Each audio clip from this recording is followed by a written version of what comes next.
here, I guess last month you heard kind of phase one of some work that I was involved in. Oh gosh, probably about, it started 6 or 7 years ago, and I received a grant from the Kansas Department of Transportation, and which was commissioned by the Kansas African American Affairs Commission to study racial profiling in the state of Kansas. So basically what I did was travel the state in that first study and talk with minority citizens about their experiences with racial profiling.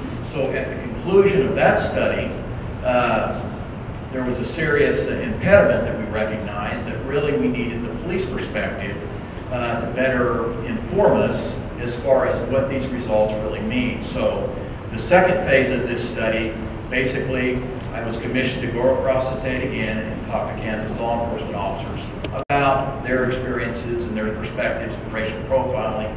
Not only that, but how did they feel about the data that I basically collected in the first study. So I think the results this evening, this was very complex to put together because number one, this was a complex study. It involved a lot. Police populations across the state were very welcoming to the research, but with that said, there was a lot of data that was collected, and just trying to narrow that down into a fashion tonight that I think you would be interested in, and you can get something out of when you walk out of here, and maybe be better informed decisions or citizens about racial profiling in this awful phenomenon that we're dealing with. So with that said, let me get started. Again, this research involved two phases. Number one, we collected data on racial citizens across the state of Kansas, and there were a number of themes that came out of that study. And just to kind of give you a synopsis of what some of those themes really looked like, there was the idea that when racial minority citizens experienced what they truly believed to be racial profiling, there was a great deal of emotion and the affective dimensions of that experience. In some cases, that emotions or that trauma that they described lasted with them for many, many years. There was also some data that indicated they honestly believed that sometimes it's the type of car that they drive that the police really alert on. And this was really described as what's called a symbolic hoopty. And I learned this in the research that there are certain types of cars that they believe the police associate with minority citizens, and that will get them stopped. So that involved a lot of dialogue and conversation with citizens. Many citizens felt the nature of the violation was of serious concern to them. So in other words, they related stories that they were getting stopped for very minimal types of traffic infractions, such as cracked windshields, cracked tail light, failing to use the turn signal, for example, 100 feet of an intersection. They felt that these stops were really a guise just to stop them, and the police had other reasons for doing that. And of course, in reality, you know, what we know about police operations is that was probably a pretextual type of stop. In other words, the police officers are using that type of stop to stop a motorist, but it may not be the real reason for the stop. And of course, the Supreme Court has basically authorized the use of the pretextual stop. There was also in that first study this idea that this is a normative thing, that minority citizens in this country, that they experience this, you know, on a daily basis in their communities. And, you know, there was something to this. I mean, we've all been followed by the police, we get stopped by the police, but, you know, there was something really unique to these stories. So this idea of normative, that it's just a reality in our communities, was very, very striking. And lastly, there was this idea that race and place, that if they are traveling in certain areas of the community, that they're more likely to get stopped. Those areas would be, for example, what they described as white, affluent areas of the community. They said that the police would alert on them and they would be more prone to being stopped. So that was a theme that we basically just named race and place throughout the research. So in a nutshell version, that came out of phase 1 of the study. So at the conclusion of phase 1, it was recognized that, you know, to really have some policy implications here and to understand this phenomenon fully, we really need to get the police perspective of what they think about racial profiling, and number 2, what they think about this data that the citizens just, you know, told me over the course of a couple of years. So that brings us to kind of the primary objective, the overall objective of phase 2 of the study. And before I go farther, I want to credit the Kansas African American Affairs Commission, in particular at the time the executive director, Dr. Mildred Edwards, who is here this evening and going to be on the panel. She was really instrumental in seeing the need for the phase 2 study. And with that, commissioning that study in partnership with the Kansas Department of Transportation. So the objective of this study was really to get the police officers' perspectives on this issue. So where did I go? Well, in reality, I talked to an awful lot of police officers across the state, okay? In all, probably well over 100 officers, and I interviewed one or the other. In the end, I decided to use 61 officers and their stories. Why did I do that? Because I felt that the stories that they told resonated the most. They had the richest descriptions of the other stories that I heard. So in the end, the final data set, I used 61 officers, and these officers were used in both individual interviews, in-depth interviews. Oftentimes, those were multiple interviews, maybe over the course of several months. And then I would form focus groups with these participants from time to time to flesh out things that I was hearing in the individual interviews. So themes that I was beginning to investigate out of the interviews, I would take those back to the focus groups to kind of add some validity or trustworthiness to some of those themes. So let me back up here again. We're in Kansas, all over the place. So what I tried to do is really go back to those areas where I had interviewed minority citizens across the state who believed that they had been racially profiled by police authorities. So, for example, in the eastern part of the state, I was in Shawnee County and Topeka, Kansas City, Kansas, over to Olathe, Overland Park, in that area, with both interviews and focus group work. I want to give a plug to Sheriff Herman Jones of Shawnee County, who was very instrumental in opening up his agency for me. Anytime I wanted to go up on a weekend and get a focus group, he assured that I had the deputies there to talk with. And then, of course, in the Wichita surrounding area, the Wichita Police Department was very good about providing the officers, and this was just shortly before Chief Ramsey arrived, but they were very good about opening their doors and supplying officers and working with, at the time it was Captain White at the training facility. And then out in western Kansas, Dean Ford, who was the sheriff of Ford, or I'm sorry, Dean, his last name escapes me now, but he was the sheriff of Ford County, Kansas. He basically told me anytime you want to come out, so I had a lot of interviews in Dodge City area, the Garden City area, and then north into Newton in the northern part of Kansas. So really I traveled the state, and these 61 officers represent various agencies, 15 agencies across the state of Kansas.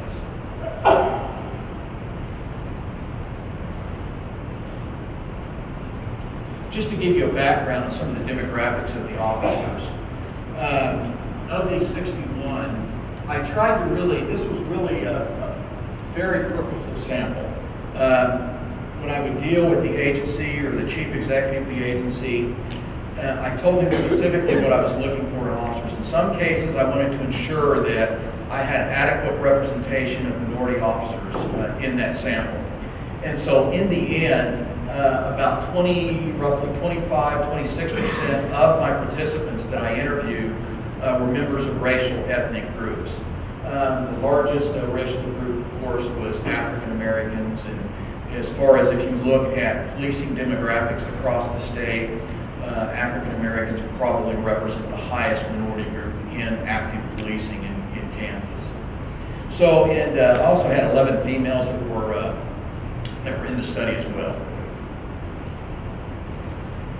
Now, a little bit more about these officers. They were all assigned to field patrol duties, and that was my purpose. That is what I wanted. I wanted to speak to officers that were in the field, delivering the services of the organization on a daily basis. In some cases, and I can think of 2 cases, there was a lieutenant involved in my interviews and a chief of police of a small community in Kansas.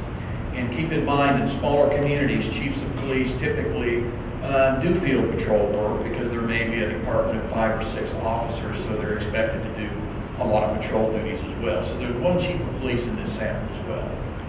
As you can see, their average age of police service was 11. And so what that really depicts is there was a fairly veteran group of officers that I was talking to. If you look at kind of the range there, I interviewed a few officers that had just been on about a year, just over a year, and then I had 1 officer that had been serving for 30 years in the police service. Now, one of the things I was interested in up front when I sat down with these officers, the first question I asked, and keep in mind, these were very semi-structured types of questions that I would ask the officers. Why did I do that? Because I wanted them to feel comfortable that they could reply and really expand the conversation. And I called these really discussion questions. And I asked maybe 6 or 7 discussion questions. And oftentimes those discussion questions would get officers, really talking about other issues within their job that impact, race and communities. The other thing I think that's important when I was doing this research, we were about, at one point in the study, and this was about 18 months in all, collecting field data with police officers. But at the time, Ferguson had just happened, okay? So we had Ferguson that was really going up in flames. We had a lot of social disorder that was happening at this time. And then later on, there was an incident in Baltimore, or not Baltimore, but New York with the Eric Garner case that had happened. So in one sense, the officers, I felt, really were wanting to talk because they perceived that the media was really doing a hatchet job on them and they weren't getting the full story. So from the type of work I do, qualitative research, this was ideal because I was able to capture those rich, elusive themes from those officers. But getting back to the point here, one of the first things I would always ask in an interview, on a car stop, have you ever been accused of racial profiling? And 39 of the officers that I interviewed, 39 of those 61 said yes. Some officers said it's happened a couple of times, while I had 1 officer that said that he's probably been accused in his, I think at the time he'd been on 12 years, at least 50 times is what he told me. So 39 of those officers said yes. On a car stop, the citizen has said that the only reason you're stopping me is because I'm blank. And that, of course, was the title of my first book. So I wanted to explore that a little bit more. I wanted to learn about that encounter that the officer had with that citizen, that the citizen thought that race underpinned that particular contact. So one of the things I asked was, well, how do you handle that?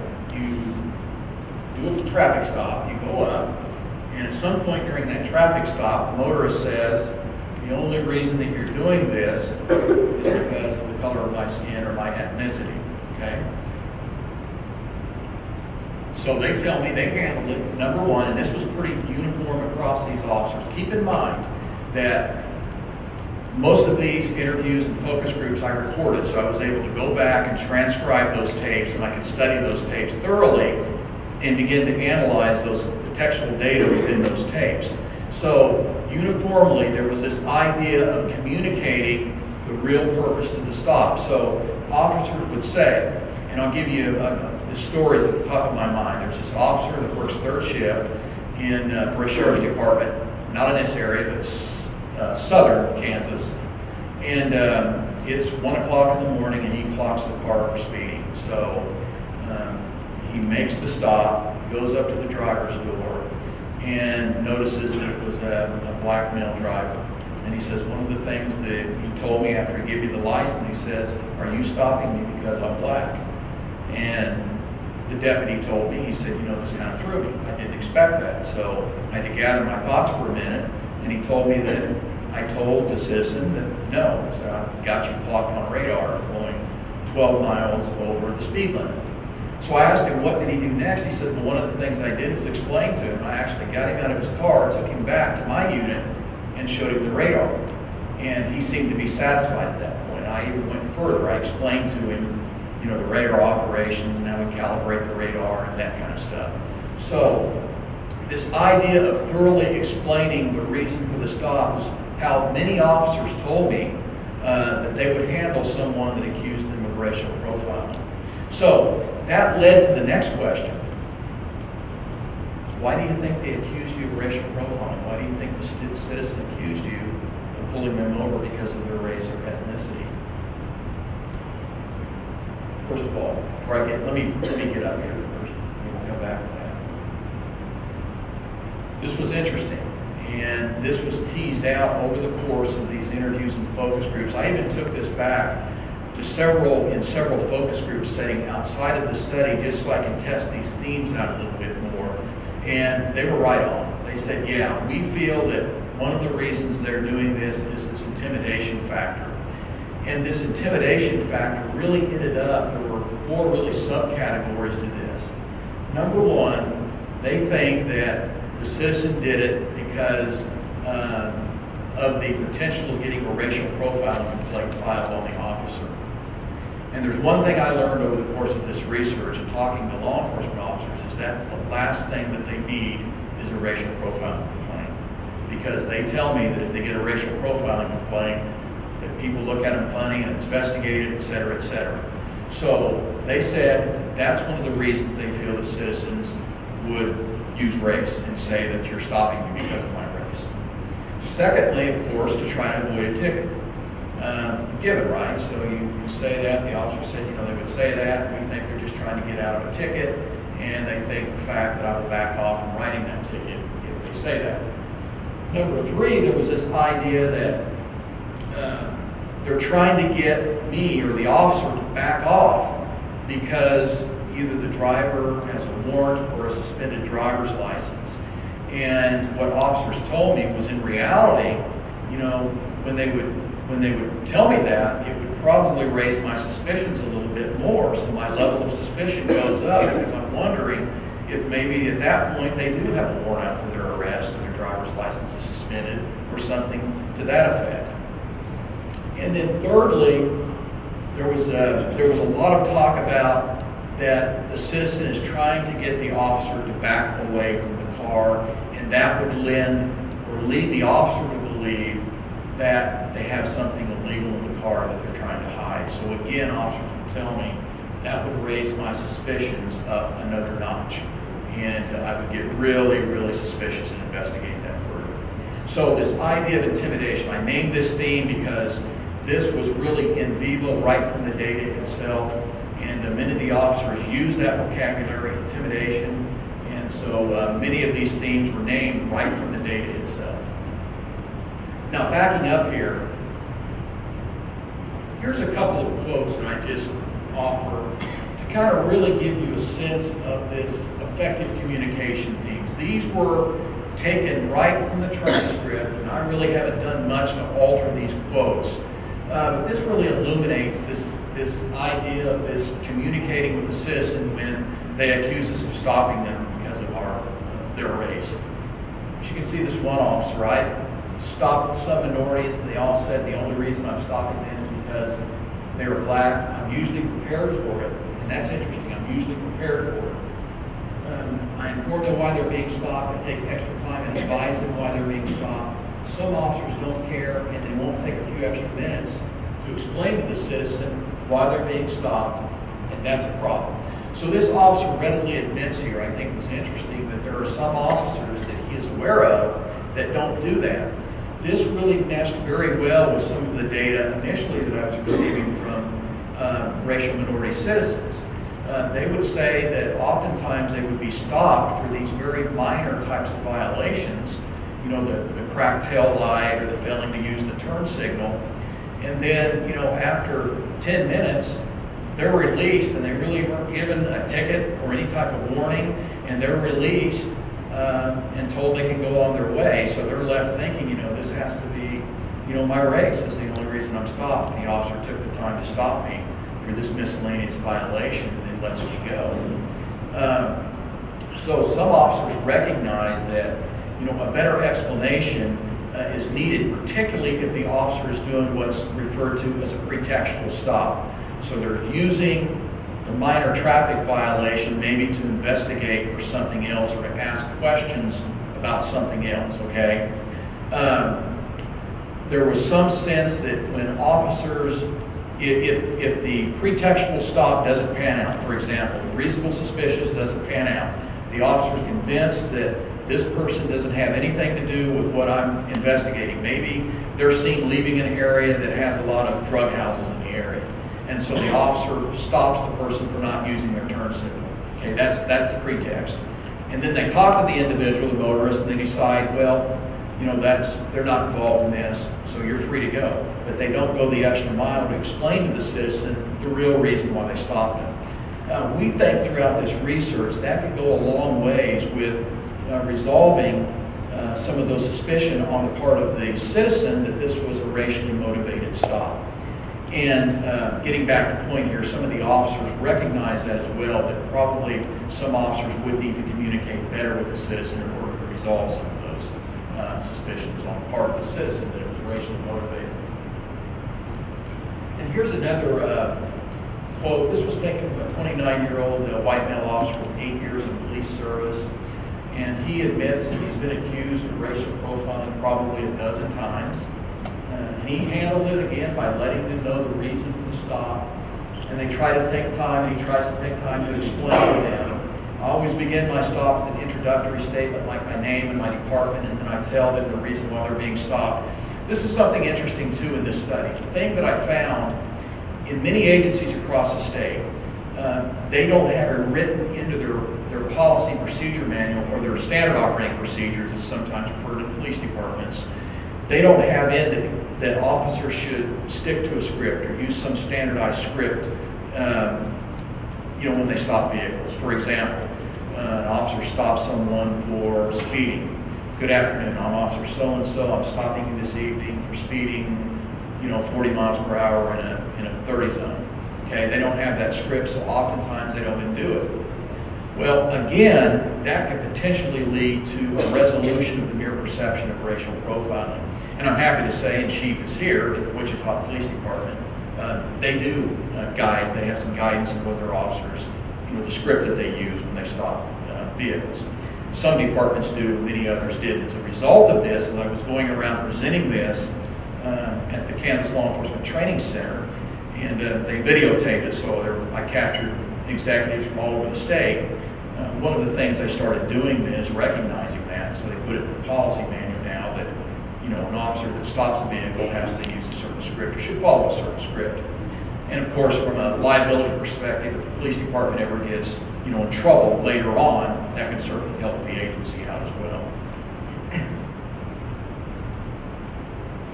Okay, so the follow-up question here, as you know, was the idea of why do you think the citizen, you know, invoked race or ethnicity during the stop, and there was the idea of this intimidation thing. So the next question I really wanted to explore with the officers is why, according, you know, to public opinion poll after public opinion poll, and I can stand here and cite you study after study at the academic level to where we've pretty much determined using some very sophisticated survey instruments that, you know, by and large, racial minority citizens think that the police racially profile them. In some cases, 60%, 70% of that survey data indicates that minority citizens feel that the police, you know, racially profile them on an everyday basis. On the other hand, you compare that with Caucasian, it's much, much lower. Caucasians just aren't as apt to think that it takes place. So I wanted to explore that with police officers. I wanted to, you know, really find out from their perspective, why do you think that is? Why do you think opinion poll after opinion poll, you know, suggests that minorities, you know, feel the police engage in this phenomenon on a regular basis. So I asked the question, and here's what I found out. A theme that was identified early from some of the initial interviews, and it went through to the end. I tested this out in several focus group settings. I even did homogeneous focus groups with African Americans, police officers. Oh, very nice. No, that's a good program, Generational learning.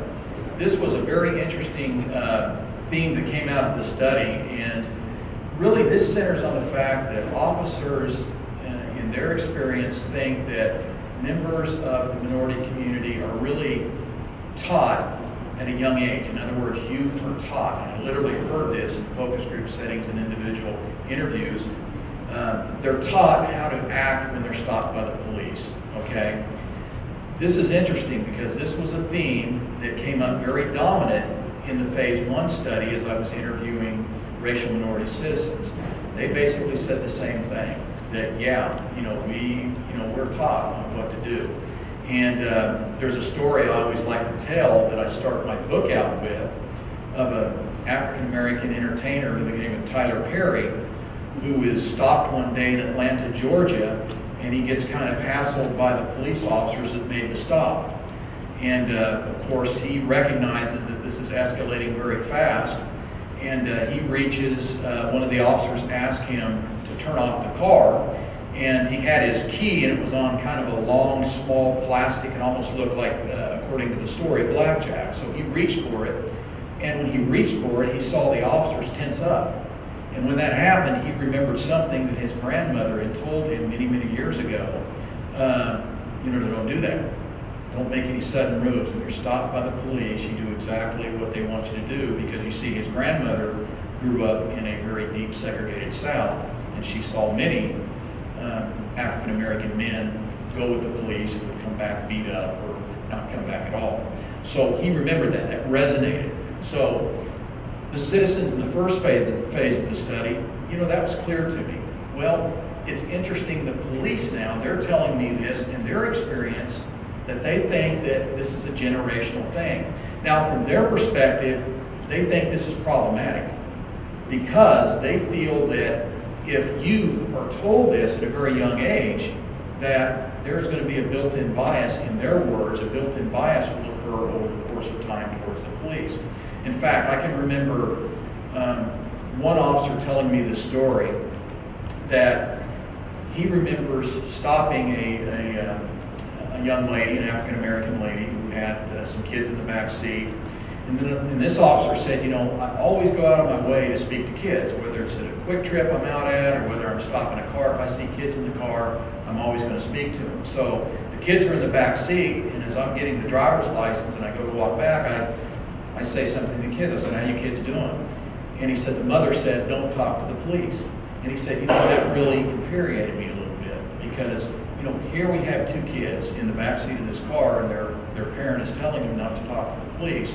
We can see in years that could build up to already a mistrust towards the police. So from their perspective, keep in mind, this is constructed from the police perspective. They feel that this is very problematic. On the other hand, minority citizens, of course, they've been subjected to a lot of injustice. You look back historically in this country, we know that the modern day police forces in the United States were founded to enforce what? There you go, the slave codes of the Deep South. And so, you have these two views here. On the one hand, citizens is more of a protective advice. We're teaching our young how to act and how not to act and what they should and shouldn't do when they're stopped by the police. But on the other hand, the police are finding this problematic. So what does that mean to us? What does that mean as far as a policy? Well, it means we've got to get folks together, right? We've got to get them discussing these issues more so.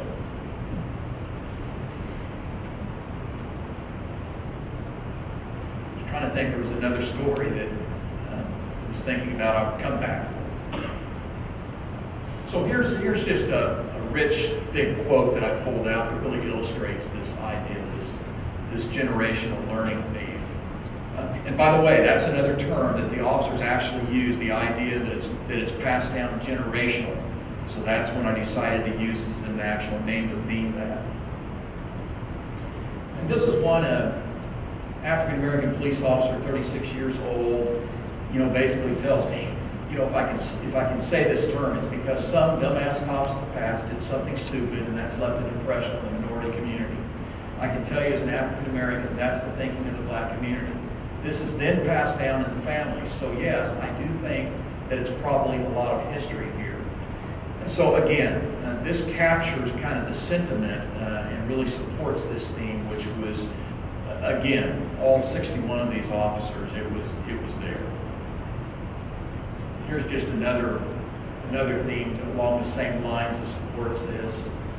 African Americans learn not to trust the police. The other thing, you can read this, but the other thing I thought was interesting too, when I talked about racial minority or racial profiling of police officers, it was always African Americans that they would talk about. In fact, when I would try to bring that out a little bit further, they would tell me that, really the complaints that I get on racial profiling, are predominantly from African American communities. I don't really have any problems with any of my other Hispanic communities I serve, etc. So I thought that was very interesting during the course of this study, that it was always African Americans that they would talk about even as the interviews were in progress.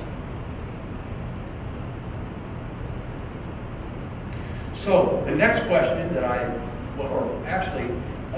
there was a double theme here that I thought was of interest. It was well established enough to where I just really made a dual theme to this. Why, this idea of the generational learning, etc. And why do you think, so many public opinion polls show that the police engage in racial profiling?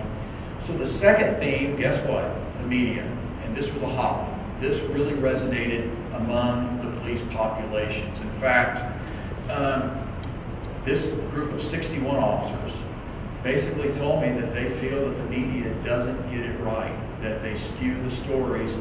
And they say that happens anytime there's a police incident involving a member of the minority community. They say that the police will continue this and continue and quote unquote, as I heard one officer say, pump it into the ground. And they said before they've even had an opportunity to talk to us and get our side of the story. So, even today, this kind of resonates a little more with everything that we have going on with news today and this idea of fake news, whatever that means, et cetera, et cetera. But nevertheless, there was something there with the police and the media. The other thing they talked about was that police officers or the media, they're not familiar with police protocol, and that oftentimes they will report a story without coming to the police to ask about specific protocol and why the police did things a certain way. So they'll get the story out, and many officers thought that, basically it improves their ratings, if they can get this story and keep this story over and over again. So again, the media was at the wrap with a lot of these interviews of our police officers. And here's just a quote. This was taken from an interview with a 27-year-old white male officer, and he had 5 years experience when I interviewed him. And this was done late one night. He was getting ready to go on duty, and he said, he'd been watching the news prior to going into the squad room, and the media, he tells me has a lot to do with this, meaning racial profiling stuff. I was just watching the news about Ferguson, Missouri, involving the Michael Brown shooting, and they are just about to pound it into the ground. So really, I think the media are like weather chasers. They're going to report anything. Objectivity doesn't really matter.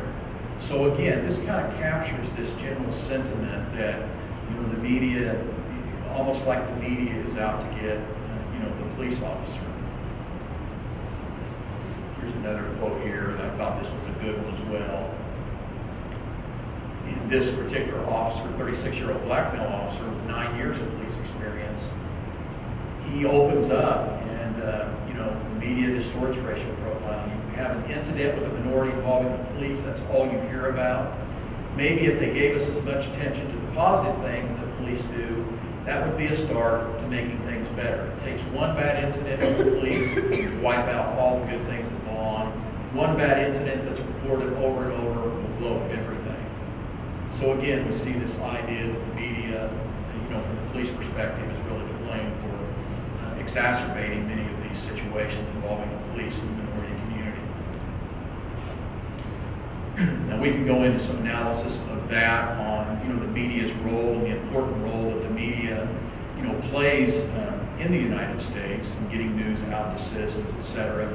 So, you know, in the technical report that I wrote, I address this a little bit. That probably this can go both ways too. That, you know, maybe it could be that the media might want to learn more about police operations and standard operating procedure, but also, you know, maybe the police need to learn about the media's role in, you know, our society as well.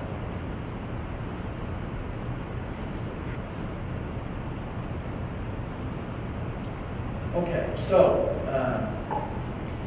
I presented the themes that came out of the Phase 1 study. The idea that, you know, that citizens are stopped by the police in Kansas because of the type of car they're driving, because of race in place. You know, they happen to be in a predominantly affluent Caucasian area.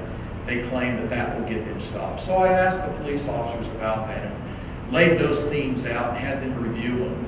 And really, what I got was the fact that, you know, hey, you know, this may be a perception on the part of the minority community, but in reality, we're doing proactive police work, and that term proactive was used over and over throughout these interviews. And this is another one that I specifically put together focus group treatments to try to flesh this out even further. And it was there. It was a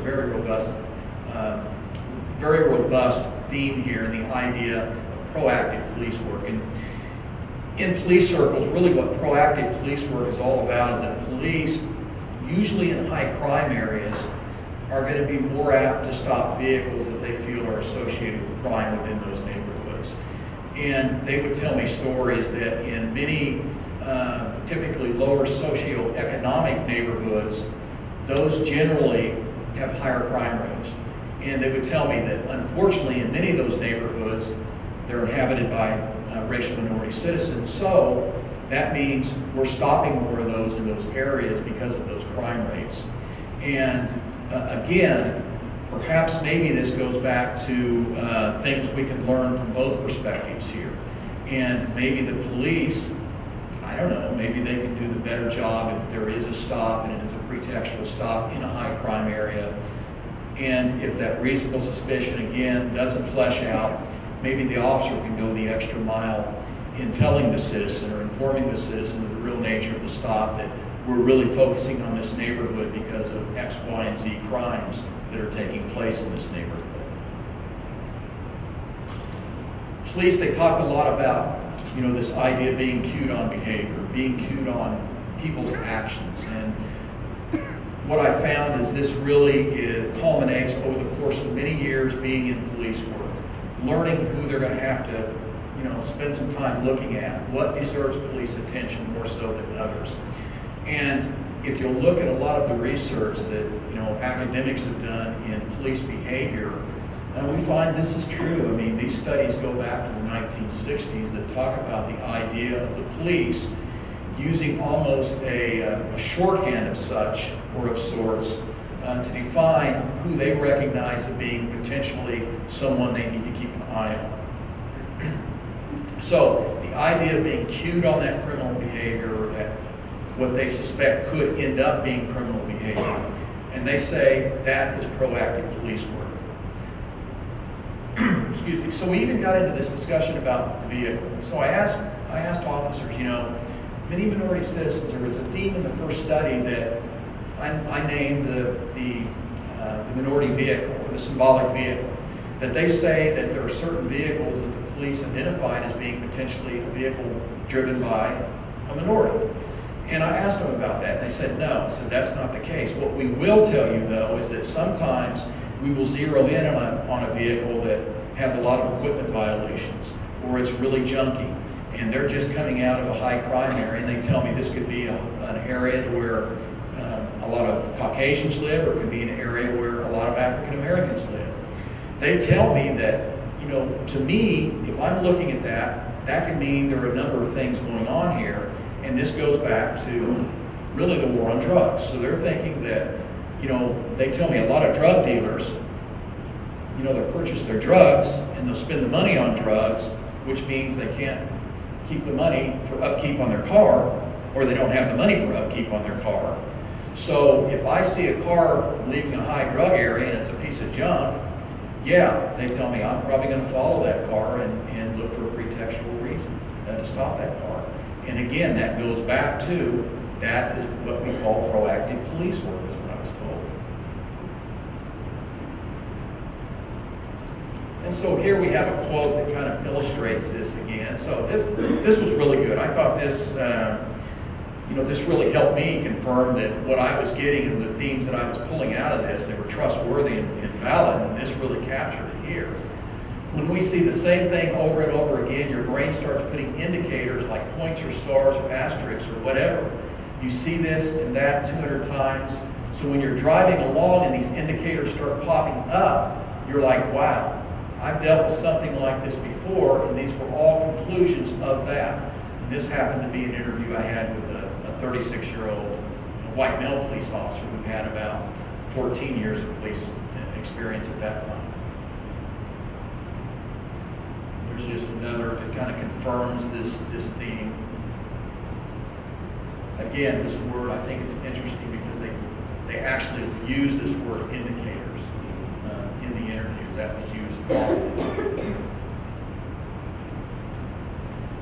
And this particular individual was a 32-year-old police officer with 11 years of police experience. And he was a white male officer. Now, so again, as I was really thinking through what I was going to present this evening to you, this study was very involved, very complex. There was a lot of data collected out of this couple of years of field research. So I wanted to really winnow this data down tonight and giving you information that I thought was important. So there are some things that I'm not going to touch on that probably are more, I guess what you would consider more operational types of things, like their assessment of police training, dealing with racial profiling, and those types of issues. So to kind of culminate these interviews and the focus groups, I asked the police officers, what do you think needs to be done to begin to resolve racial profiling in this country? And we know that across the country there have been cases of documented racial profiling. We can point back to the 1990s on the New Jersey Turnpike and some of the things that were happening there over the course of several years. So I asked officers, what can be done about either real or perceived racial profiling in our community? And it was very rich. The conversation was very rich, and it went all over the place. And it was really, at times, really difficult to get a handle on where the officers were going with the conversation. But in the end, the idea of positive interaction, that was a big one here. Police officers recognize that they've got a job to do in mending a lot of strained relations with the community. But what was interesting is that they also brought it back on the community by really relaying that, the community's got to do a better job of understanding what we do as well, and they've got to be willing to come to the table. And then we got into a discussion about, bring the community into our operations, let them ride around with us for a shift. In fact, I'll tell you a story. There was an officer in a mid-sized community in eastern Kansas that told me that, this was during a focus group, told me that he had made a car stop one evening, and it was an African-American young lady, about 26 or so, and she was very adamant that the officer had stopped her just because that she was black. And he said, it happened to me a couple of other points in my career, and I think, if I recall, he'd been on 6 or 7 years at that time, fairly young officer. And so he said, what I did is, I invited her at the stop. I said, why don't you come out and ride around with me sometime? I can tell you that oftentimes I can't even tell who's in the car if it's after dark. And he said, I was really surprised. She did. She took me up on it. She came out and did a ride along with her. So what he told me is that, every car stop that he would make, he would turn to her and ask, can you identify the race or ethnicity of the driver in that car? And he told me that she was surprised. She couldn't in half the car stops that he made. And, he told me that they ended that ride along. She ended that ride along by actually, befriending this officer. And he said, I think she learned something about my job, and I had a chance to sit with her for an 8-hour patrol shift and learn a little bit something about her perspective as well. So what does that really mean? I think, again, this goes back to this idea of positive interaction. Oftentimes when the police are in high crime areas, and maybe some of those high crime areas are, have high proportions of minority, ethnic, or racial minorities in those communities, they're only seeing the police on the negative side of things. When the police are there to take care of a problem that's occurred, sometimes that invokes a punitive part of the police role by making an arrest. So I think it's interesting here when you get these perspectives that maybe this does say something for more positive interaction, more programs that get the police and the community together outside of the formal responding to a call and taking care of an issue. Just digress just real briefly here, and I'm going to finish this up. But a few years back, a colleague of mine here at Wichita State, we did a study where we were interested in how criminal justice students, and that's, I'm a professor of criminal justice here, so it's been my last 35 some odd years, either studying criminal justice or practicing it in some form. So we were interested in, young freshmen coming into our criminal justice program, what were their perceptions of police officers. And so for extra credit, we allowed them to go on a ride along with the police. And before they did that, if they agreed to participate in our study and do the ride along, they had to write a brief reflection paper detailing to us what they thought about the police. So we read these and we began to do some initial coding with these journal entries they had made. And it was almost like they didn't know much about the police, but they were subhuman. They weren't really human beings, et cetera, et cetera, et cetera. And it kind of surprised us, those findings.